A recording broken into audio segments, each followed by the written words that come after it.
Is it recording? Yeah. It's recording? Okay, we're good. So yes, as I was saying, encourage you to ask questions as they come up during the presentation. And if you have any deeper delves that you want to look into from there, there'll be time for that hopefully at the end for some deeper questions. So without further ado, we're going to start. So, high outline. This was our enterprise approach to incorporating a Solr search into a Drupal multi-site website that we use here at the university. In 2016, Google announced the deprecation of the big yellow boxes. So these were the Google Search Appliance boxes. The university was a licensed contributor to that project. We used the box. Basically, it was a very much plug it in. It runs a crawl across your entire site and does most of the work for you. You have some configuration in terms of what you can use it for, but this was going away. At this point in time, we had to basically understand what the university needed that we were losing and what we could actually replace it with. Which brings us to our choices. Solr.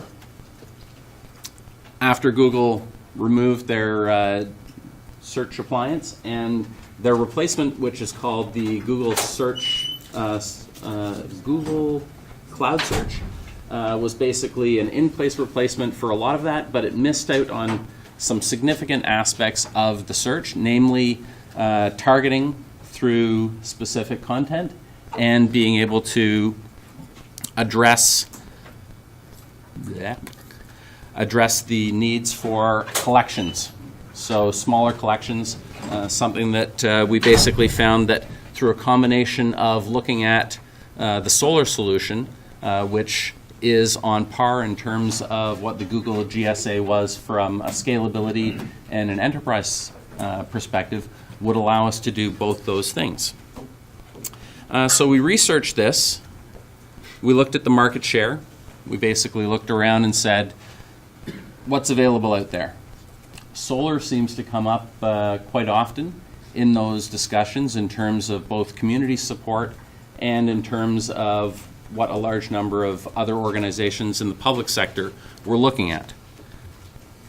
We looked at the regional usage. We looked at a number of our local universities, other public sectors. A large number of them were migrating to the free Google offering. Some of them had remained on the Google Search Appliance. Some of them were looking at internal search tools within their content management systems. For us, the key issues were around our business requirements. The key issues were basically, was it supporting a multilingual site? Was it supporting a multi-user, multi-site, large enterprise situation where we could use all of those various configuration capabilities to leverage a search in a fashion that would actually benefit our users and our university goal of promoting certain pages to certain target audiences. We also had a little bit of a lessons learned. We had previously used the Solr technology only on a standalone basis in order to re-implement a deprecated employee directory service. This service was using a DOS-based interaction layer at the time. So we used our Solr knowledge for this to create a employee directory and allowed us to leverage that. We looked at this Solr option from a standalone perspective and said, okay, how can we take this to the next level? How can we go further with this and use this for the adoption of the larger enterprise needs? To this effect, we did some investigation locally. We were looking for a knowledge transfer type of local resource that we could bring internal to the university. Unfortunately, we weren't able to really find this. At the university, we have a lot of cost issues. So in terms of bringing on a large organization to partner with us for this wasn't so much an option. So we looked at the training options. We were fortunate that we were able to secure funding, and we sent a team of our developers to San Francisco, and they were able to go to LucidWorks in San Francisco and get some great training, which they were able to bring back and allowed us to proceed with our project. So, project launch. Here we are in October of 2018, October 2017, but a year ago, beginning of October, was when we launched our project. November is when we sent our developers off for the training, and we looked at an implementation schedule that would have us have a solar system launched by April of 2018. So what does our solar infrastructure look like now? So we've had the training, we've got the guys back. We're basically looking at a solar cloud solution. This differs from the solar standalone solution that a lot of Drupal sites currently use, which is basically a single solar box that adds your index to that. The solar cloud configuration is a larger, more robust, more redundant system. We were looking at supporting all of our sites. So we have over 290 Drupal sites that we would have to crawl and contribute to a single index that we would use to provide those search results to our end users. To do this effectively, we were looking at a Nutch server. So the Nutch server component of the Apache Solr Duo is the crawler technology that basically runs through your website, gathers the information. Then we have multiple Solr servers to offload the information and have multiple indexes that we could switch between. And then you have your Zookeeper servers. So the Zookeeper servers in a Solr cloud configuration are the configuration management tool that communicates between the various Nutch information. The Solr server does all your redundancies. How does this look in our infrastructure? So we have a number of aspects here. I'm going to start over here, the site manager. Internally, we have a Drupal sort of control system that takes all of those 290 servers and basically sites and basically identifies all of the URLs that are used within those sites, provides that to the crawler, which gathers all that information, provides the data from all of those sites to the Solr index, which then gets queried by our public website to provide the search results to the end users. This workflow looks like this. Again, Nutch does all the crawling. Nutch feeds that information into the Solr, which indexes all of this information. And then we have a custom Drupal module which queries the Solr results. So I said custom Drupal module. There are other modules that were available. We had taken a look and done our research in terms of looking at the contributed modules that Drupal has available. Both the regular search API and the Apache Solr multi-site search had some shortfalls that we identified when we were trying to use them. They are very, very effective for a single Drupal site connecting to a single Solr index. However, in a larger context, they did not meet our specific needs, so we decided to go with a more custom solution that would allow us to incorporate what our needs were. So what does that look like? We were basically looking for replacing our regular search that we were provided with from Google with a search that allowed us to search from the nav bar, the search page itself, and straight from the URL. So let's take a look at those quickly. So here we have our nav bar. Our nav bar actually includes multiple search options. You'll see here that it also has the employee directory, which is another Solr search, as well as the library services, which is actually a third-party collection search tool that we incorporate into that. So any search done through that top little global navigation will be available on all 290 of the sites that we use, and they'll all go to a single search results page, which is fed through our multi-site scenario. Okay, so next we have the default search page. Basically, you can put anything within that. It's your standard Google approach, DuckDuckGo, all of those. Put in your information, it will return results. And sorry, just trying. So the last one is the straight from the URL. So we also wanted to include the straight from the URL from a perspective of forward compatibility. So other applications, other module options will allow you to directly input a URL from your search into and return results based on those search terms that you put in directly into a search URL. So it's not restricted simply to your search terms that you put into the box or the search terms that you put into your main fields.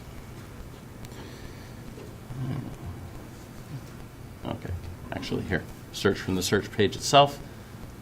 I messed up my order. My apologies. So this is one component of the module that we built. The other component of the module that we built is, of course, the result set. So we had to do this from scratch. We basically used our common look and feel to reproduce a very similar experience from a UI perspective as you would gather from Bing, from Google, and most of the main web search options. Here we are. One of the main things that we also have here at the university is a bilingualism imperative. Incorporating that within this large project was necessary, and we did that through the inclusion of both tabs, including the French and the English, in all results. What this allowed us to do for our clients was basically to say, okay, you want to search for these terms, these are your results in English, and these are your results in French. You can compare them in a single page by switching between the tabs and seeing, okay, this is how this search term resulted from either the French or the English set of index that we produced through Solr. Okay. The result block, as with most of the results that we see in Google or Bing, includes the title, the URL, and the content. All of this is actually gathered through the Solr index and produced. And we have results such as this. We're using the number of results and the processing time from Solr and displaying that as per most scenarios that we see. And then we have the highlighted keywords. So for instance, here we're searching for important dates and deadlines, and all of those are shown in every single one of the results that's returned.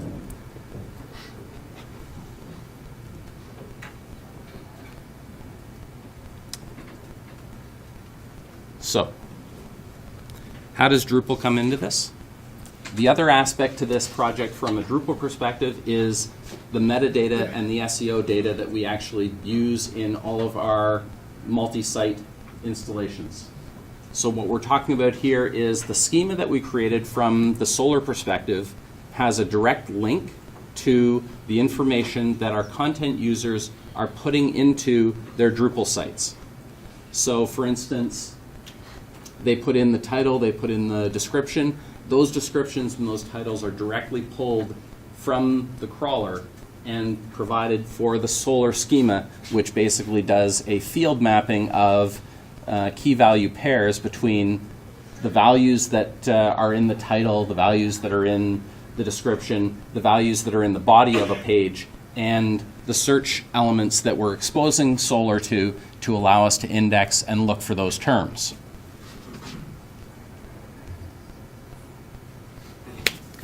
So here we are coming back to Earth.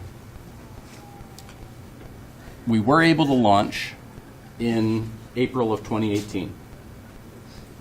It was from a university perspective, we've been very successful with this. The clients all were extremely happy with what we were able to produce and how we were able to do that. What did we learn? We learned that keeping it simple is the best approach, not trying to overcomplicate things. As you have seen from the examples of the search results and the basic page that we were using to search those, we're not trying to one-up Google, we're not trying to one-up Bing. We're basically taking the common elements of a search page and a results page and reproducing those directly for our needs. You don't need to overcomplicate things. You don't need to add the world. It's basically you're finding your minimum viable product and releasing that for your clients. The other thing about this that we learned is exposing the data was the key element to this. Exposing the data through your Solr search and your nudge crawler and basically being able to take all that data in will pay massive dividends long term. So when I'm talking about keeping an eye on the future, we're talking about road mapping. So a lot of us are looking at Drupal 8. Drupal 8 focuses on a microservices architecture and an API. Any information that you actually gather with Solr and store in a Solr index will be available through Drupal API REST services. So you can actually use it in multiple ways. Here we are in a Drupal 7 environment, gathering all that information, exposing it. But in terms of our roadmap going towards Drupal 8, there's going to be very little refactoring of our module that will be required in order to re-implement this in a Drupal 8 environment because of the microservices architecture that's available in that Drupal 8 environment. So, what did you not see? We're still working on facets. One of the elements that we were talking about from a perspective of the Solr schema, and one of the things that we have in our large multi-site environment is we have basically a site identification for each of those. So the next step will be to take that site identification that is part of the schema and to be able to track that against each site and use that through facets, and then also use that through a sub-site search module. So being able to incorporate a smaller module on every single site that through the link to that facet will be able to expose the information. So if the Department of English under the Faculty of Arts wants a specific set of information and only to crawl their own results, then we will be able to do that. The other thing that we're looking at now is AI machine learning is a huge sort of emerging discussion within a lot of this. Everything that we've done so far with our Solr search integration will open us up to allow us to pursue that.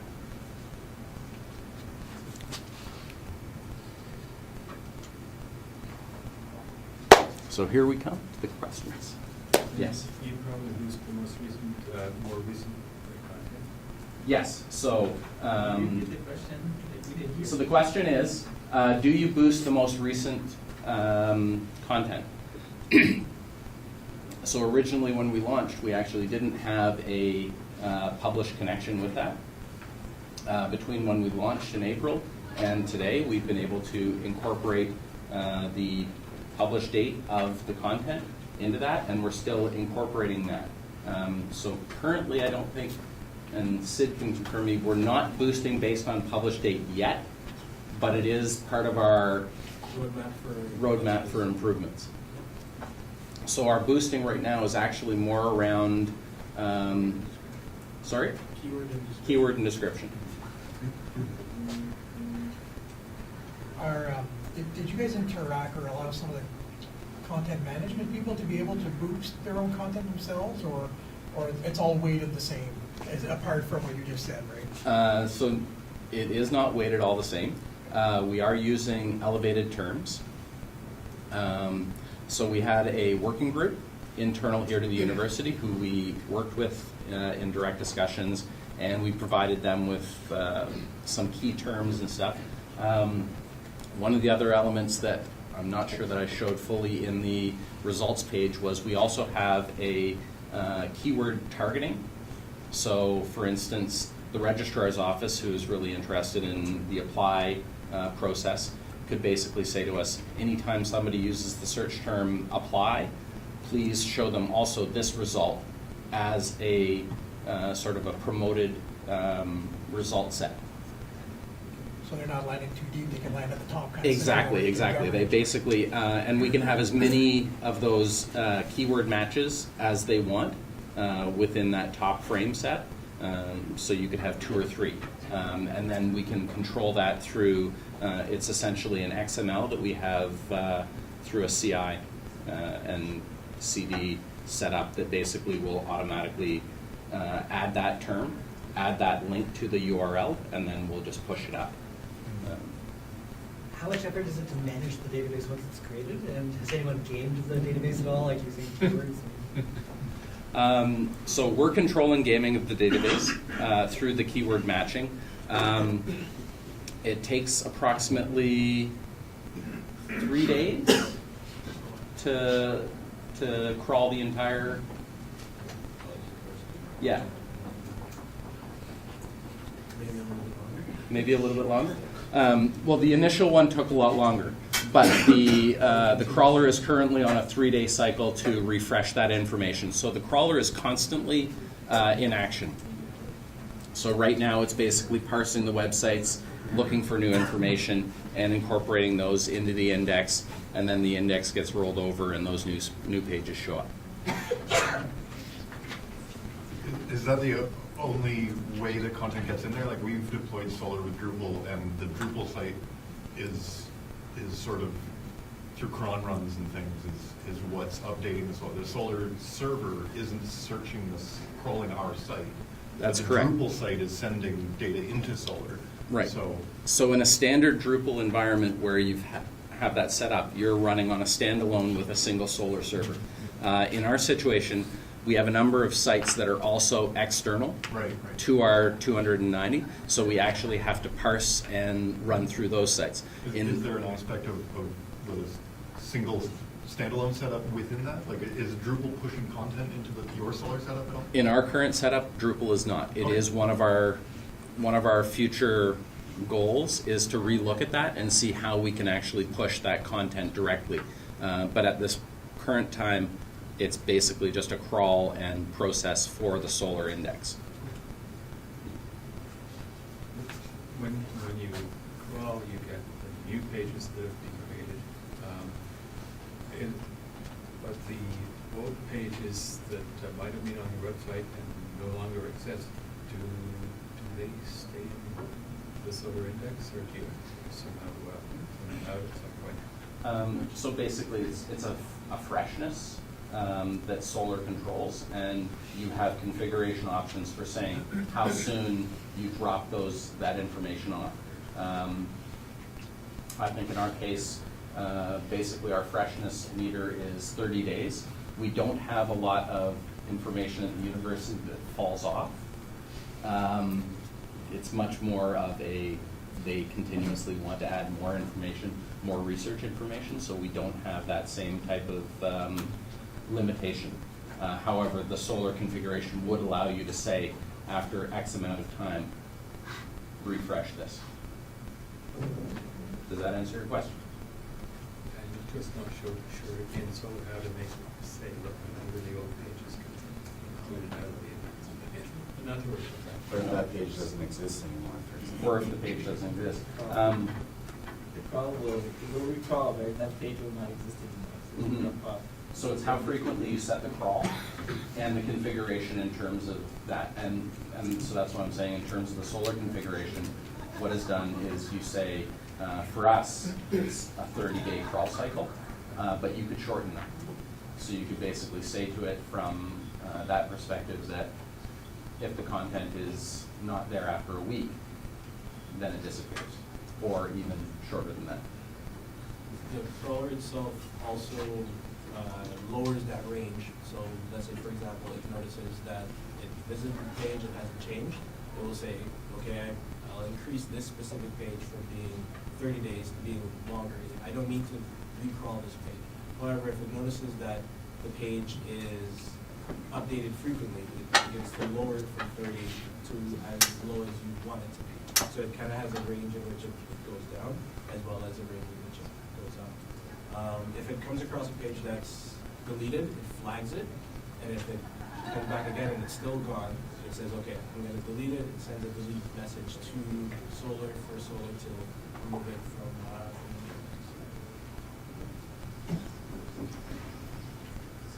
Hopefully that helped answer it a little more clearly. Thank you. Just curious if you have any plans to contribute back your sort of Solr reader module. So yes, we do. Currently, it's in a state where we weren't really comfortable with releasing it back. We'll go to the Drupal.org contribution session this afternoon and take some pointers and get that on the roadmap. Yes.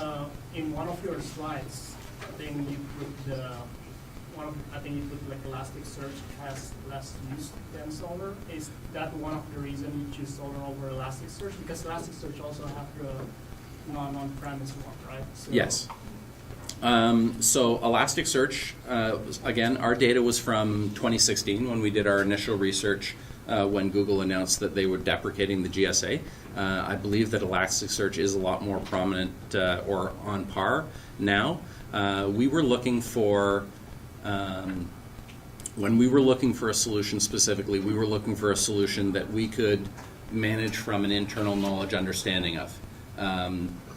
So we weren't necessarily looking at an off-the-shelf SaaS solution or something like that. There are options that are available.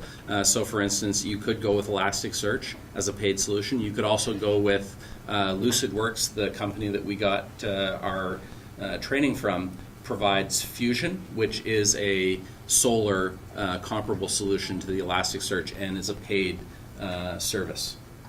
That is an option as well. In our case, we decided that we wanted to internalize the knowledge as much as possible. Yes? In one of the earlier slides, you mentioned applying access control to the results. And I was wondering if you implemented that, and if so, how you handled that across multiple sites. So we have not implemented that yet. Again, the way that we envision that type of approach happening, so the question was how we would access control the results. We were looking at including a flag within the Solr schema for the information, and basically being able to say this index would not allow this flag to expose those results from a single flag perspective. So just an on-off. On-off, yeah. And again, you could potentially add other states, basically a state response, whether it's published, draft, or any of those approaches. That was sort of where we were going towards, where you could have unpublished sort of authored content, certified published content, private intranet-only content, and using those flags to basically designate what the search could actually return as a result. Do you have a fallback to GCSE? So yes. When scores down? So the module that we have, so the question was, do we have a fallback for using another search result tool if our Solr system fails? And yes, the module that we've created for our Drupal site has a direct failover if it cannot receive results within a defined period of time from our search engine, from our Solr search engine. It will fall back to the Google Cloud search engine results. But you have two Solr servers there. So we do have two, and we do have redundancy in terms of the Zookeeper. We have not had a failover scenario yet. Sorry? You're getting GCSE right now. Oh, you're getting the GCSE right now? Perfect timing.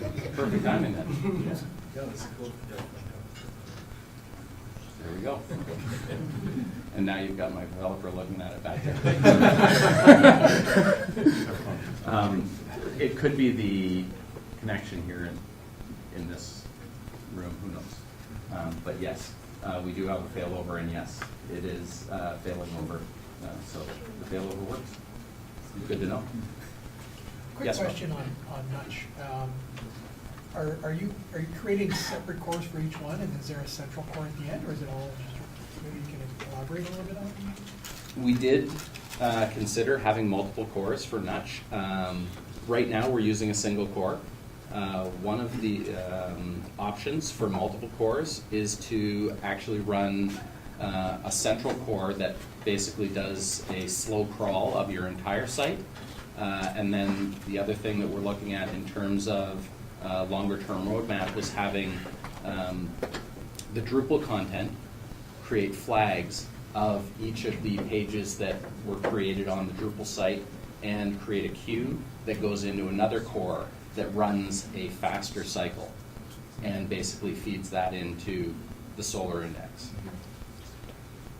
And that would allow for, because the issue that you're saying is if our crawl takes 3 or 4 days to transpire and go through the entire set, what happens to immediate content that your communications department says needs to be up by 3 o'clock today? How do you inject that into your set?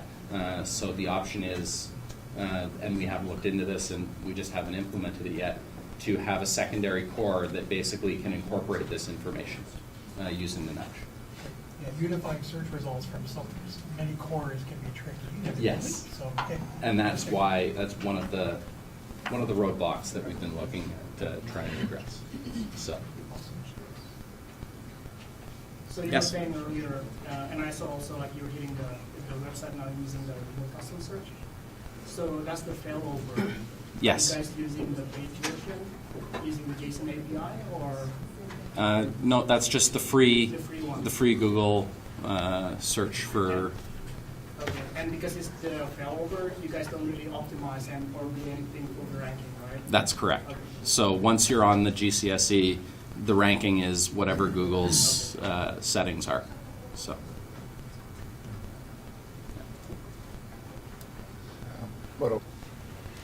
What's your staffing for search look like? Do you have dedicated developers, or is it just a percentage of regular developers' time? It's a percentage of regular developers' time. So the question was, how much have we dedicated towards this from a resource perspective?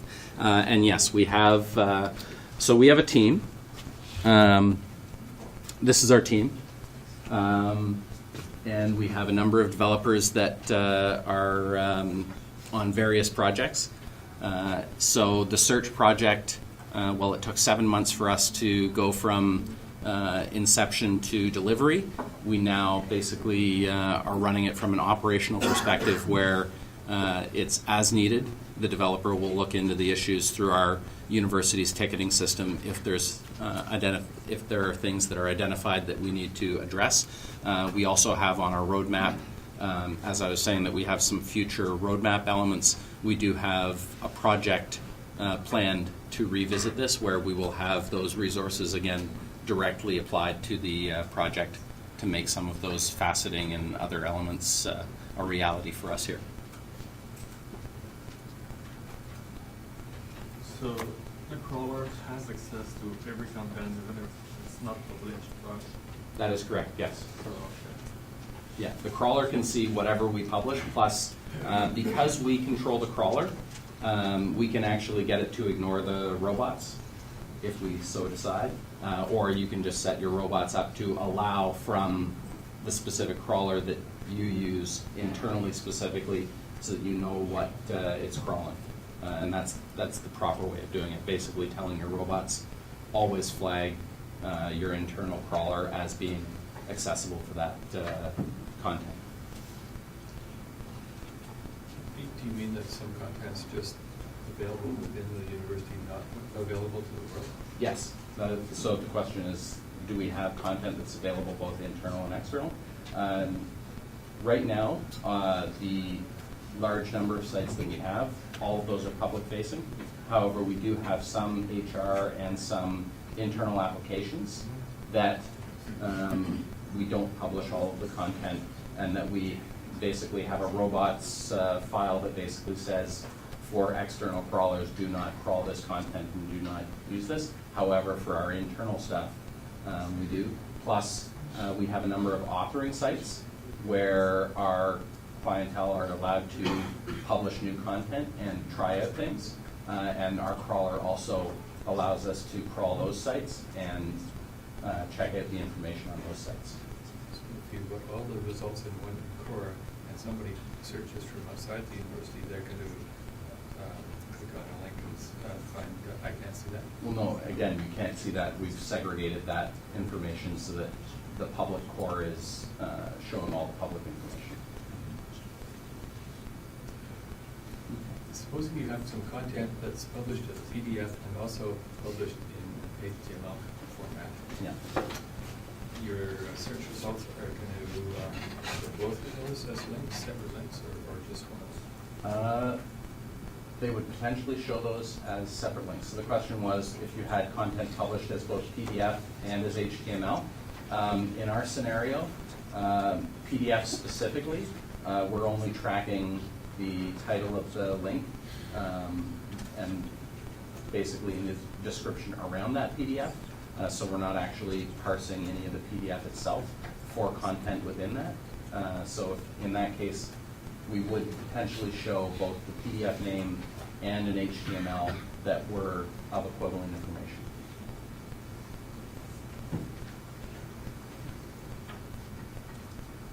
So Jason? Google's a big fan of extra sort of tagging and things using microdata. Is it microdata? Does Solr have faculties for tagging events or other sort of different kinds of data in a special way? Is that a feature that Solr has? Maybe Sid could answer that? The short answer would be yes. So for example, as he was saying, we're using meta tags right now to separate the various sites. And so essentially anything that's a meta tag, we can just add it to whatever page and use that for tagging a piece of content, tagging a page, whatever it is, and then that can help with any kind of filtering or tagging or whatever you want.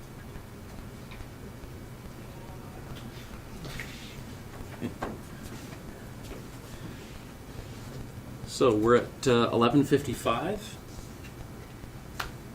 Thank you very much, everyone, for listening to our presentation on the solar system, and hopefully you gleaned at least a little bit of information from that. As it says here, if you're still interested and you want to talk about this more, we're more than happy to have discussions offline about anything that we started here.